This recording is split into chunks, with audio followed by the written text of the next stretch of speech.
आप सभी को नमस्कार, सुप्रभात। सार्थक government job point YouTube channel आप सभी लोगों का हार्दिक स्वागत करता है।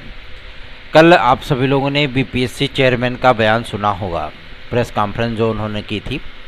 उन्होंने अभी तक बीएड विद्यार्थियों को प्राथमिक शिक्षक भर्ती से बाहर नहीं किया है, लेकिन एक बात वो बोल गए कि जिन्होंने दर्द दिया है वो दवा उन्हीं के पास है।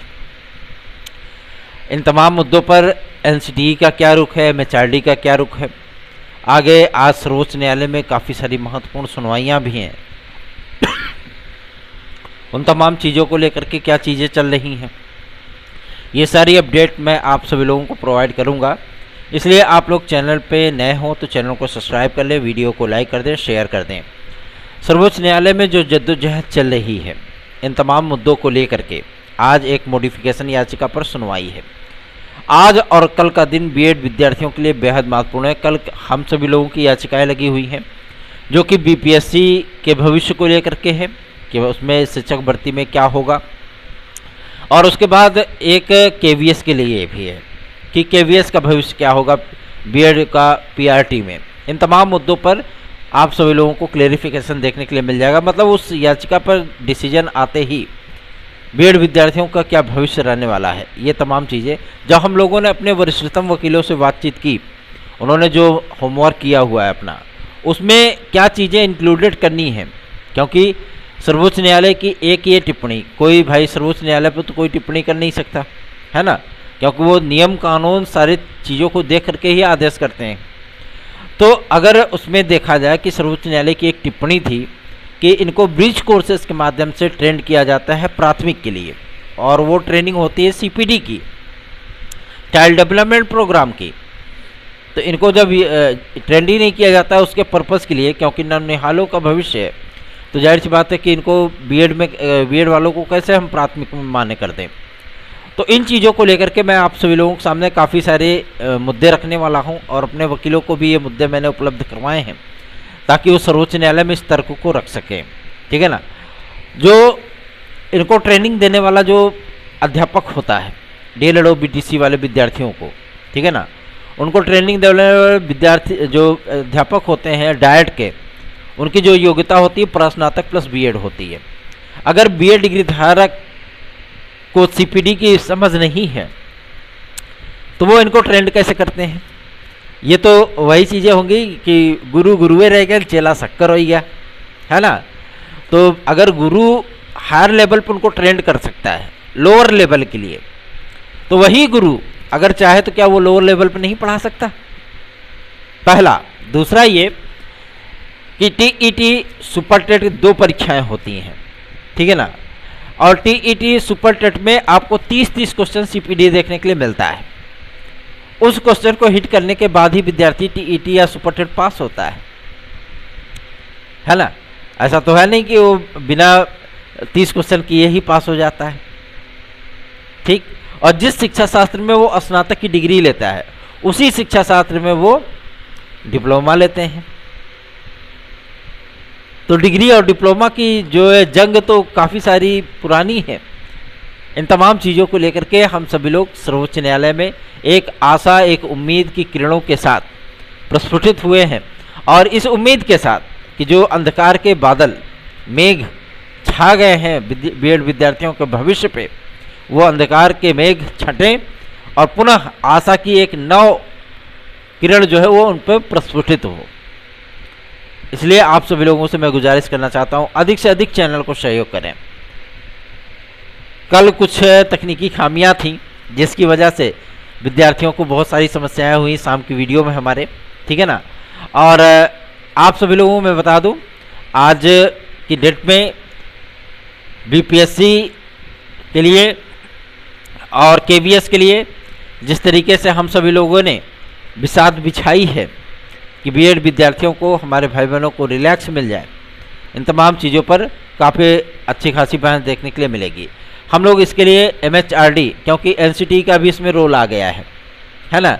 एनसीटीई चाहे तो उसमें कुछ बीच का रास्ता निकाल सकती है, लेकिन एनसीटीई तभी कुछ कर सकती है जब एमएचआरडी उसको कहेगी, ठीक है ना।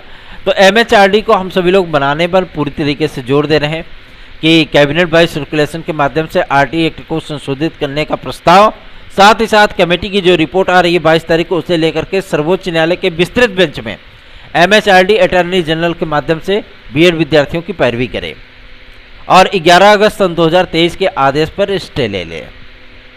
ठीक है ना, तो चीज़ें आसान हो सकती हैं। ठीक है, और इसके लिए लगभग सहमति बन भी चुकी है। बस गवर्नमेंट उम्मीद कर रही है, मतलब देख रही है कि आज और कल की याचिकाओं पर क्या चीज़ें होने वाली हैं। ठीक है ना, और चूंकि अब रिजल्ट भी देने के लिए बीपीएससी लालायित है, आतुर है, तो जाहिर सी बात है अब उनको ज़्यादा दिन तो रोका नहीं जा सकता। भाई प्रक्रियाओं को कितने दिन आप रोक करके रखेंगे, है ना। इसलिए सर्वोच्च न्यायालय से रिक्वेस्ट किया जाएगा कि आज और कल की होने वाली सुनवाइयों में इन सारी चीज़ों को एकदम डिक्लेयर कर दिया जाए, फिर आगे की जो मुहिम होगी वो विस्तृत बेंच की होगी। ठीक है ना, तो आप सभी लोगों से मैं रिक्वेस्ट करना चाहता हूँ कि आप लोग इस चैनल को मॉरल सपोर्ट ज़रूर दें, और एमएचआरडी के लिए जो हम लोगों ने मुहिम चला रखी है, एनसीटीई के लिए जो मुहिम चला रखी है, उसमें आप सभी लोग हमारा सहयोग करें। अधिक से अधिक लोगों में चैनल को शेयर किया करें और वीडियो को लाइक किया करें। नई शिक्षा नीति में इंटीग्रेटेड बीएड कोर्स 4 वर्षीय, ठीक है ना, इन तमाम चीज़ों को लेकर के जो तथ्य रखे जा रहे हैं, जाहिर सी बात है वो बीएड विद्यार्थियों के फेवर में है। ठीक है ना, और हायर लेवल पर जब इनको ट्रेंड किया जाता है, ठीक है, 6 to 8 में डीएलएड और बीटीसी वाले विद्यार्थी प्रमोट होकर के जाते हैं, तब तो वहाँ दिक्कत नहीं होती ना। क्या 12वीं के बाद डीएलएड करने वाला विद्यार्थी 5 वर्ष या 7 वर्ष की जो है सेवाएं देने के बाद वो प्रमोट होकर के जो है 6 to 8 में नहीं जाता है? जाता है ना। तो इन तमाम चीज़ों को लेकर के भी हम लोग तर्क वितर्क रखेंगे, और वहाँ पे उम्मीद की जा रही है कि बीएड विद्यार्थियों को थोड़ी बहुत राहत सर्वोच्च न्यायालय के माध्यम से ही प्राप्त हो जाएगी, क्योंकि इस पर काफ़ी सारी पुरानी भर्तियों का भी भविष्य टिका हुआ है। और आप सभी लोगों को मैं बताना चाहता हूं कि ये एक ऐसा मुहिम है जिसमें करोड़ बीएड विद्यार्थियों की उम्मीदें जो है वो हम लोगों की तरफ देख रही हैं। तो आप सभी लोगों से विनम्र निवेदन है कि अधिक से अधिक चैनल को सपोर्ट करिए। चलिए आगे बढ़ते हैं। अब बात करेंगे आपके एलटी ग्रेड और जीएससी प्रवक्ता की। एलटी ग्रेड जीएससी प्रवक्ता का विज्ञापन पूरी तरीके से फुल्ली कंप्लीटेड है। ठीक है ना, जितने भी विवाद थे, जितने भी एलिजिबिलिटी संबंधी कोई समस्याएं थी, सारी चीज़ें आपकी एकदम क्लियर हो चुकी हैं। ठीक है, तो आपको इसमें परेशान होने की आवश्यकता नहीं पड़ेगी। निश्चिंत और बेफिक्र होकर के आप सभी लोग चैनल को शेयर करें, सब्सक्राइब करें, क्योंकि अब आप लोगों का विज्ञापन बहुत जल्दी ही जारी होने वाला है। ओटीआर हो रहा है, ओटीआर आप सभी लोग करा लें, थोड़ा सा टाइमली अगर कराएंगे तो ज़्यादा बेहतरीन होगा। ठीक है ना, चलिए आगे बढ़ते हैं। अब बात करेंगे आपके यूपीएससी की।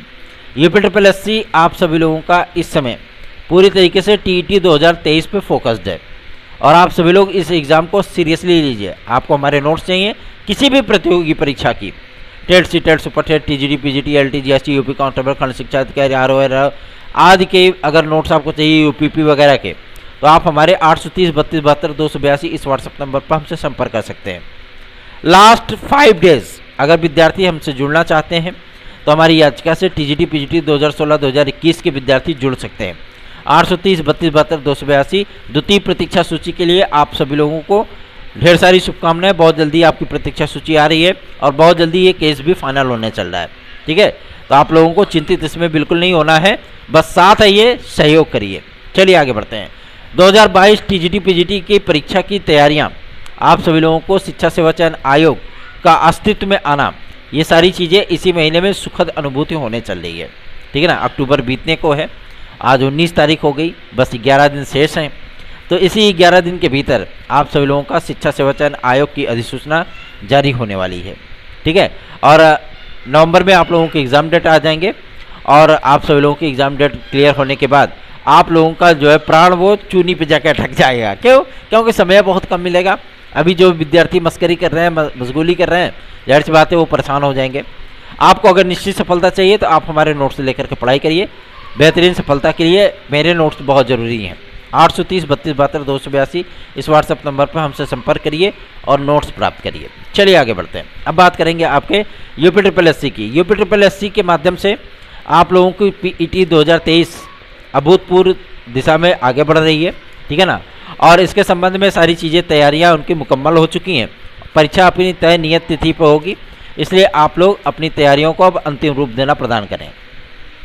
टीईटी को आप लोग सीरियसली लीजिएगा, और सीरियसली इसलिए लीजिएगा क्योंकि 13 से 14 बड़ी वैकेंसियाँ 2023 पीईटी के आधार पर आने वाली हैं। ठीक है ना। इसमें लेखपाल की भर्ती होगी, वीडीओ की होगी, वीपीओ की होगी, कनिष्ठ सहायक की होगी, एजीटीए की होगी, तमाम विज्ञापन होंगे। तो आप सभी लोग पूरी तन्मयता, पूरी ईमानदारी और पूरी निष्ठा के साथ तैयारियां करें, ताकि आप लोगों का पीईटी में बेहतरीन कट ऑफ आ सके। बेहतरीन कट ऑफ अगर आपको हासिल करना है तो आप सार्थक government job point YouTube channel का नोट्स प्राप्त करके उसे पढ़ सकते हैं। चलिए आगे बढ़ते हैं। अब बात करेंगे आपके सबसे महत्वपूर्ण मुद्दे को लेकर के, जो कि संबंधित है एज रिलैक्सेशन और आपके सब्जेक्ट कम्बिनेशन और यूपी कांस्टेबल यूपीएसआई के विज्ञापन को लेकर के। यूपीएसआई यूपी कांस्टेबल का विज्ञापन, एज रिलैक्सेशन और एलटी में सब्जेक्ट कम्बिनेशन, ये तमाम मुद्दे ऐसे हैं जिन पर अधिकारियों की और शासन की भी नज़रें हम सभी लोगों ने इनायत की हैं। और सबसे बड़ी चीज़ ये है कि हम लोगों ने जो गुफ्तगू किया अपनी टीम के सदस्यों के साथ, ठीक है ना, वो खुसूसी था, बहुत ही ज़्यादा इम्पोर्टेंट था। क्यों? क्योंकि इससे तमाम विद्यार्थियों का जो है वो भविष्य मुकम्मल हो सकता है। इसलिए मैं आप सभी लोगों से रिक्वेस्ट करना चाहूँगा कि आप लोग सहयोग ज़रूर किया करें चैनल का, ठीक है ना। सहयोग करेंगे तो हम सभी लोगों की जो उम्मीदें आशाएं एक उड़ान भरती हैं, वो उम्मीदें आशाएं अपनी तय मंजिल पर जा सकेंगी। तो आप लोग सहयोगात्मक रवैया अपनाइए, और साथ ही साथ सार्थक government job point YouTube channel को सब्सक्राइब करके वीडियो को लाइक शेयर जरूर कर दिया करिए। धन्यवाद। आप सभी का दिन शुभ हो।